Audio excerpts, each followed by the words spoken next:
We have basically been waking up and training ourselves to be distracted. We are professionals at being distracted. Can't we train ourselves to be focused? Today, we're going to be talking about how to be more focused. And I'm going to teach you 7 steps to staying more focused with everything that you do throughout the day. Because as we know, focus is going to dictate how much you're going to get done throughout the day. And we live in a world that is really hard to stay focused in. Why? Because everything is literally at our fingertips right now. And we can get people that can message us. We get people that can come through. They can send us a text message. They can send us an email. They can come to our door. They can make a phone call. I mean, literally, we can be so distracted. And so you have to realize that distraction is basically something that we've created. Focus is a skill that you need to work on. And before I give you the actual keys to being more focused, what I'm going to tell you is this. Think of it this way. If you have, decided that you want to be a professional basketball player, and you wake up every single morning and you work for 16 hours a day. You sleep for eight hours, you work for 16 hours, really hard every single day at being a basketball player. In 6 months, even if you've never picked up a basketball when you start, in 6 months, if you work for 16 hours a day, you're going to be a really good basketball player within 6 months. You're not going to be LeBron James, but you're going to be good because in 6 months, every single day you put 16 hours of work in, you're going to be great, aren't you? And this goes with anything. But you have to realize we have basically been waking up and training ourselves to be distracted. We wake up, we go to our phone, we're distracted, we have emails, we have Instagram, we have Facebook, we have phone calls, we have text messages. We literally wake up and get distracted, and we stay distracted the entire day. We are professionals at being distracted. We've trained ourselves to be distracted. That's what's crazy about it. But if that's the case, can't we train ourselves to be focused? We can untrain ourselves and we can train ourselves to be focused. We can wake up and actually have the intention of being focused every single day and work at that every single day as well. And that's what I'm going to help you with, is how to make sure that you stay focused with everything that you do through these 7 tips. Tip number 1 is super simple, but I'm going to give you a little extra tip on top of it to make it even better. Wake up in the morning and spend 5 minutes making a to-do list. The way I like to do my to-do list is I like to just sit in silence. Sometimes I close my eyes as if I'm meditating, and I just sit there and I just think and allow the things to come into my head. And I'm like, oh my gosh, I've got to call her today. Oh my gosh, I've got to get that project done. I've got to record that video. I've got to get the podcast done. Every single little teeny tiny thing I write down. There is nothing that pops in my head that I don't write down. Laundry could pop up. I have to write it down. And I make this massive to-do list knowing that I'm probably not going to get all of it done. And in fact, I don't know if I've ever in my entire life, 34 years, completed a to-do list, but that's okay. Because it doesn't matter about what you get, like how many things you get done. What matters is the importance of things you get done. And so I know a lot of people that will create a to-do list, and hey, I know some of you guys listening have done this before. You create a to-do list, and then you go and do something that's not on the to-do list, and you come back to the to-do list, and you write it down and you cross it off, just so you have that feeling of, hey, I just did something, right? Yeah, we've all done it before. Here's the key. If it's not on the to-do list, it's probably not the most important thing. And so what I would say is make your to-do list, and then here's the key. Ready? You take your to-do list and you circle your 3 most important things for that day.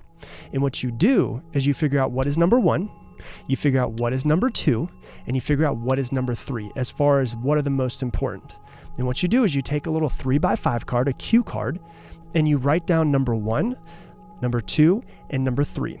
And what do? You take that and put it in your back pocket so that you have it with you all day long. Therefore, you don't have to go find your to-do list. You don't have to look at your phone for your to-do list, because we've all done it before.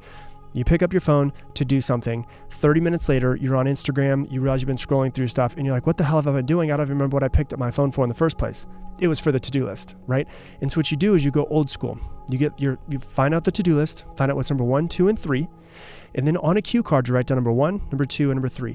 And you put it in your back pocket so you have it with you at all times. So that's tip number 1, to-do list and a cue card. Tip number 2 deals with that. And what it is to eat the frog first. There's a book that was by Brian Tracy called Eat That Frog. And what it means is eat the frog first thing in the morning, because nobody wants to eat a frog. And so usually what that means is that the thing that you need to do the most, the thing that is of the highest importance to you today, was probably also the highest importance to you yesterday and the day before and the day before, but you've been resisting, you've been putting it off. And so what you do is you have the mindset of, I'm going to eat that frog first thing in the morning. I'm going to get it done right away. And what you do is you conquer the number one thing on your to-do list first. Why do you do that? Well, psychologically, when you have that thing out of the way, it makes sure the rest of your day so much easier. Also, it's a win first thing in the morning. And when you have a win first thing in the morning, the rest of the day is so much easier. You're so much more productive. You have the I'm going to get it done attitude, and it's a win. Because imagine if you just got the most important thing done every single day, and that was the only thing that you did all day long. A year from now, you're going to be much further ahead than you normally are. And the reason why is because you're not putting off the most important things. You're just getting it done. You're just executing. And you've developed the psychological mindset of I'm just going to get it done because it's got to be done. So that's what number 2 is to make sure that you eat the frog first thing in the morning. As soon as you start working, as soon as you get done showering, as soon as you're going straight into it, as soon as you show up to work, whatever it is, eat the frog, get it done. Psychologically, it'll make your day so much easier. You'll feel so much more accomplished. You'll feel so much more productive, and then you'll be happier with the results at the end of the day. So that's number 2. Number 3 is to set your intention for the day. If you listen back to a couple episodes ago, I talked about setting an intention every single day. I like to call this like your daily mission. What is my mission for today? It could be a goal that you want and you want to hit that goal. That's your main mission for the day. It could be that you want to stay away from your phone completely. And so maybe what you do is you put your phone inside the closet and you leave it there all day long so that you can just get stuff done. So maybe your intention is just be away from your phone so you can be productive. Maybe it could be you just want to be happier today. And so I'm going to try to bring happiness into everything that I do. I'm going to try to do things that make me happier. I'm going to try to find the positive in everything that I do, which will make me feel better and make me feel happier. It could be, maybe I want to be 100% present with my children today. Maybe it's a Saturday. You've got the kids' school. You got to finish up a couple projects and then you got to go to soccer with them. And you're like, you know what? I just want to be fully present for my children today. That could be an intention. So what's your daily mission? Maybe it's that you've got a project that you got to complete. And it's like, today, it is just this project. And I'm dedicating my entire day to this. And the reason why it's really good to have an intention for the day is because it makes it really easy to say yes and to say no to things. One of the problems that a lot of people have is saying no to things that they don't need to say yes to, right? So they say yes to things, but they don't really need to say yes to it. And now they've got extra on their plate because they don't want to let somebody down, or they don't want to seem like they can't do it, or they don't want to make themselves feel like they're not good enough. Whatever it is, it's different for everybody. But when you have a daily mission and you're like, this is what today's mission is, this is what I'm working at, and you know what it is, then it makes it way easier to say no to things, which allow you to focus on today's mission. So, for instance, let's say that today's mission is that you've got to complete this project for work or for school. The project has to be complete. And then somebody comes in and says, hey, do you want to go to lunch? I'd love to. Can we do it tomorrow? Because I have to get this project done. It's my mission for the day. Let's say, like I said, that your goal is to make sure that you are as present as possible with your children today. And that's what you need to focus on. You've got soccer, then you've got softball after for your daughter, and you've got to do these things. And then something pops up and you say, you know what, maybe tomorrow, because today is my children's day. Today I want to be the best father or the best mother that I can be. So how about tomorrow we can work on XYZ? Do you see how that makes it easier? Makes it easier to say yes, because then if it does line up with it, you can say yes. And then it makes it easier to say no. And you don't have to feel like you're ever letting people down. All you have to do is just say, hey, what about tomorrow? Because today I have to get this done. Today, my focus is this. Today, my mission is this. And people tend to understand when they see how focused you are on something. So that's number 3, is to set your intention, set your daily mission. Hey, if you're enjoying this video, do me a favor and hit that like button down below. It helps with the YouTube algorithm so that more people can see this message, because it helps us get it out organically. So hit that like button and I appreciate you. Number 4 is something you may have never thought of before, is to make less decisions. Make less decisions. When people think of Jeff Bezos, the richest man in the world, the guy who owns Amazon, he also owns Whole Foods, right? He's the richest man in the world. And people think, man, I can't even imagine how much he has to do on a daily basis, being worth, I don't even know how much money he is, like almost $200 billion, whatever it is. I read an article that says that he tries to make no more than 3 decisions during the day. That's it. 3 decisions. And the reason why is because decision making actually takes up so much energy of the brain. And if you're trying to make decisions and putting so much energy into decision making, and you have fires coming at you, and maybe you've been in reactive mode for so long, you got to make decisions on this, that's requiring your brain to think harder, which is using more energy, which means that you're not showing up 100% later on in the day. And so how can you make less decisions throughout the day? How can you set up your life to make less decisions? Something to think about. It's different for everybody. Some people might have an assistant and it's easier to make less decisions. Some people, you might be a teacher at a school and it's harder for you. But there is a way for every single person listening to this to make less decisions. So the question I have for you is, how can you make less decisions and spend more time executing instead of thinking? That's one way to be really highly focused, because decisions take energy. That's number 4. Number 5, turn off your freaking notifications, please. It's so simple, but for some reason people are addicted to their notifications. They're addicted to when someone likes something of theirs on Instagram, they get a notification. When their favorite YouTuber puts up a video, they get a notification. When, they have a text message from a friend, they get a notification. When they get a phone call, whatever it is. I always say, and I'm not perfect with this, but here's my recommendation. The only way that you're going to get any sort of I'm going to get any notification that you're trying to get in touch with me on my phone is if you call me. That's it. If you send me a text message, my phone doesn't light up. If you send me an Instagram message, my phone doesn't light up. If you like my Instagram post, my phone doesn't light up. If you share my stuff on Facebook, my phone doesn't light up. The only time, if you send me an email, my phone doesn't light up. The only time where my phone lights up is when a phone call is coming through.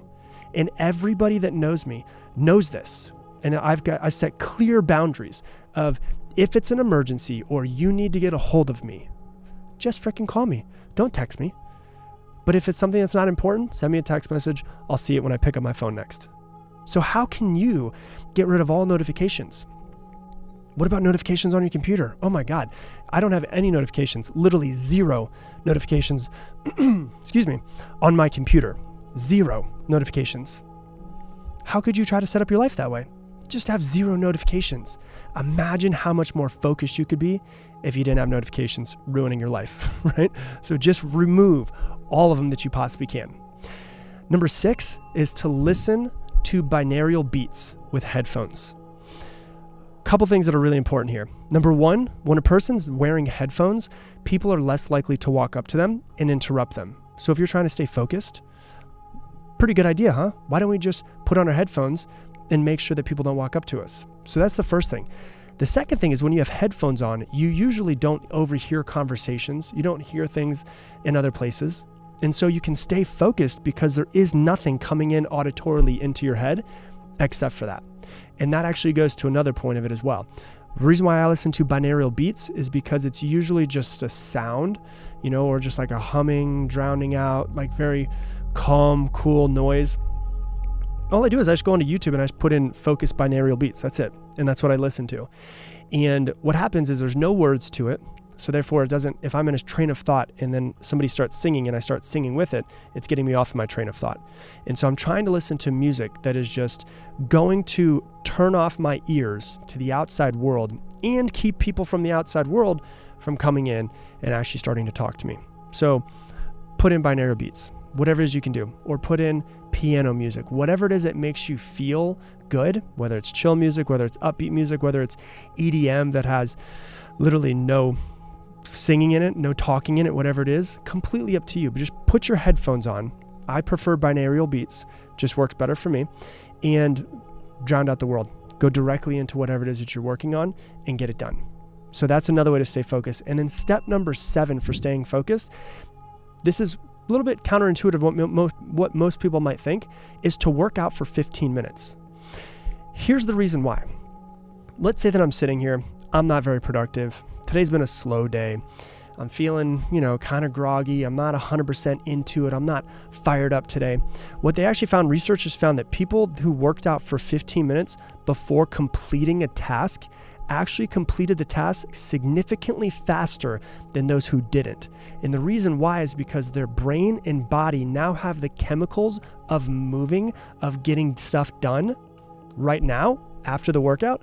It could be 15 minutes of yoga. It could be you go for a run. It could be jumping jacks. It could be push-ups. It's whatever gets that heart rate of yours up so that you're starting to, if you heard me in another podcast episode, starting to feel like you're moving forward, like your body is more leaning forward versus leaning backwards. Leaning forwards, getting stuff done. And so if you feel, oh God, today's just a slow day. I'm not into it. My brain doesn't feel into it. I'm just not fired up. Get your body moving. 15 minutes and you will see that you will get things done significantly faster if you do that. Because it's really hard to go from not getting anything done to getting things done. But if you're not getting anything done and you're like, I'm gonna get my heart rate up, I'm gonna push myself, I'm gonna start going, it's a lot easier to start getting stuff done at that point. So 15-minute workout, get your blood pumping, get the chemicals running through your body, get that adrenaline going, and then start completing some tasks, start getting some things done. Hey, thanks so much for watching this video. If you want to learn even more about mastering your mind, click right here and watch this video as well. You've got to completely eliminate one thing and one thing only, and it's going to change your life.